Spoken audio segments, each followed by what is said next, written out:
پر افغان ایران پوله تازه شخړې. اون محترم از ایران کنجگاه گیر شده. فلم اخیستونکی وایي هغه موټر د ایرانیانو دی چې طالبانو نیولی.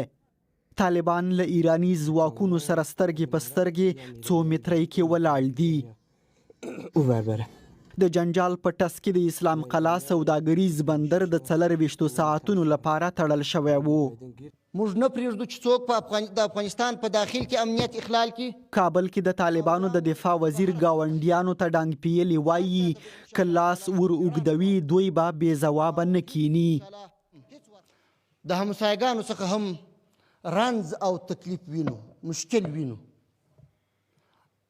چې ښکاره مثال یې څو ورځې مخکې په کونړ کې زموږ پر خاوره باندې د دوی تجاوز و. موږ چې څنګه د دې هیواد په ساتنه کې